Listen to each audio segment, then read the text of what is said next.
Mr. Chachra, if you look at, our, outlay and, the way India has had its democratic nature, and its commitment to democracy by political leaders, which has also percolated into the armed forces. That is not something that you get to see in Pakistan as well as Bangladesh. But besides that, I was trying to sum up what General Sivach also said. I was trying to make a point is that, there is a faction of Hindus in Bangladesh that find themselves completely exposed, vulnerable, volatile.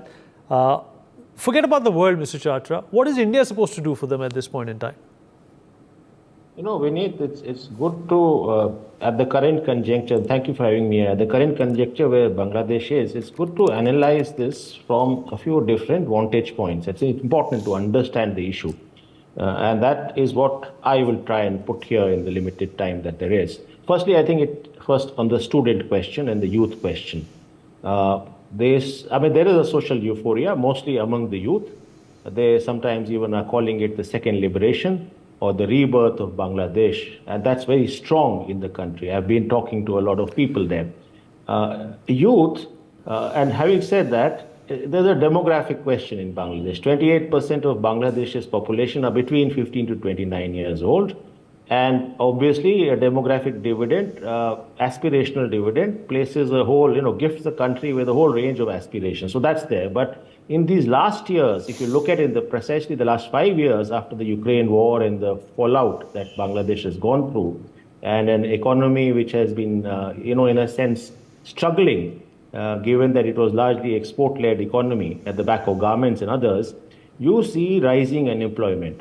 41% of the young people, that is Bangladesh statistics, 41% of Bangladeshi youth are what is in a category called NEET, not our Indian NEET, but not in education, not in employment, and not in training, 41%. So obviously, the frustrations had been rising. And for sure, this particular movement, which I will call students' movement, was at the back of such a social distress or crisis. High aspirations, falling economic situations, troublesome futures, and a space which was increasingly not theirs. The quota is just the spark of it. There were other demands. And the quota, incidentally, came from that very vantage point, the quota for children of freedom fighters, which sparked the movement.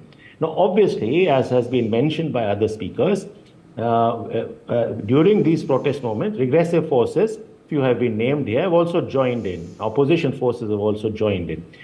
This is one vantage point we must look at. The second vantage point we must look at is what about the Sheikh Haseena government?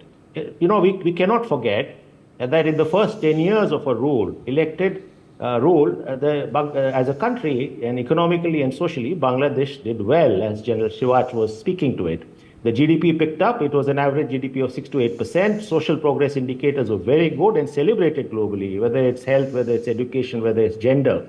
Their foreign relations were good with the neighbors and more strategic as well. On the Rohingya question, let me put it, a very complex question of Rohingya refuge was handled quite adeptly and nicely by the Haseena government. That we must say that. Yeah. But having said it, in the last few years, the government and Democrats do have a tendency to turn into autocrats if not careful. And to your question on democracies and democratic trajectories, that danger is always there, ever present throughout the world. But in the last few years, there have been troubles at the back of economic distress, at the fact that, given the Ukraine crisis, they couldn't handle it well. But more than that, the government was increasingly turning what is called intolerant of dissent. And you see these across. You see this even before these protests, sort of hung out. Random arrests of human rights defenders, there's so many of them. Michael Chakma's name comes to mind, for instance. Disappearances. This famous secret prison called Ayona Ghar, which now has been discovered. So that has been going on, press freedoms and so on and so forth. And finally, I want to also say, as far as the last comment is concerned, the government failed to discern the social angst of the youth protest. And in as much as that, they went far, far more to call them all children of Razakars, children of people who actually associated with West Bengal in the West Pakistan in the 1971 Liberation War. So they went to that extreme. So the total misplaced. But it is pretty clear, and I want to say this, that this is a student-led protest for two reasons, and still continues. There is a glimmer of hope, and I'll come to that. Why? Number one, the reaction that they had to the minorities. So there have been killings of minorities. There have been, sort of vandalisms to places of worship of Hindus.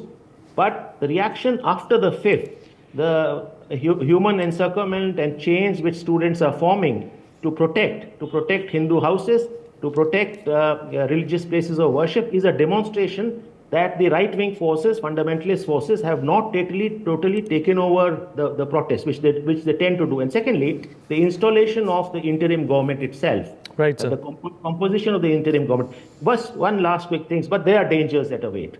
As it happens, and as history will tell you, Vinici, many of these hope-filled protests are hijacked eventually, and the social and economic challenges for Bangladesh continue. And furthermore, in this political vacuum where there has been a total, sort of rejection of the history of Awami League and its entire history of liberation, the dangers are that the consolidation of forces, regressive forces might happen. Consolidation of divisive forces, consolidation of reactionary forces might happen. And I think this is the huge task that awaits interim government. How do they steer this? How do they ensure that such a danger doesn't become a reality? I hope they have the necessary resources to do so. I'll stop here for the moment. Thank you.